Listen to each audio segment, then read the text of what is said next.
തേങ്ങ ഇത്രയും തികഞ്ഞിട്ടില്ല. അപ്പം നമ്മൾ വീണ്ടും തേങ്ങ എടുക്കുകയാണ്.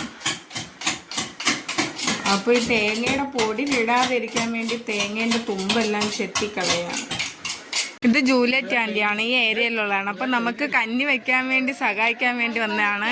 ഇവർ മാത്രമല്ല, നമുക്ക് തേങ്ങ തുരുവാൻ വേണ്ടി വേറെ 2 ചേച്ചിമാരൂടെ ഉണ്ടായിരുന്നു.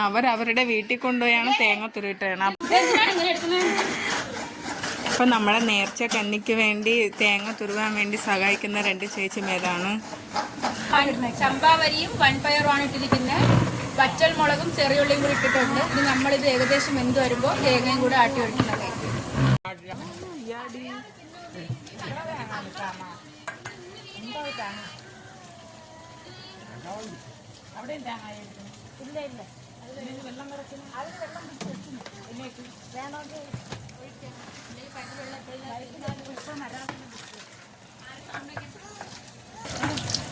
നമ്മളിപ്പോൾ തേങ്ങാപ്പാലാണ് ഒഴിച്ചുകൊണ്ടിരിക്കുന്നത്.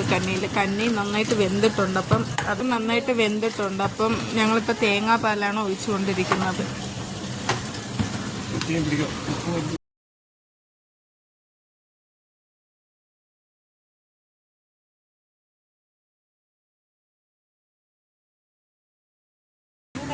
കഴിഞ്ഞ പ്രാവശ്യം നമ്മൾ ഔസേപിതാവിനോട് പ്രാർത്ഥിച്ച് കഴിഞ്ഞ നിയോഗം പ്രാർത്ഥിച്ചായിരുന്നു.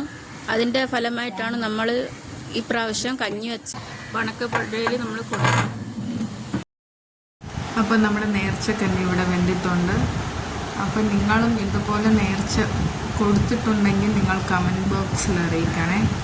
പിന്നെ ഇത് കഴിഞ്ഞതിന് ശേഷം, അതായത് വെന്ത് തീർന്നതിന് ശേഷം നമ്മുടെ ഫാദർ വന്നിട്ടുണ്ടായിരുന്നു. ഫാദർ വന്ന് കഞ്ഞി വെഞ്ചരിച്ചിട്ടുണ്ടായിരുന്നു. ആ വീഡിയോ എടുത്തിട്ടില്ല.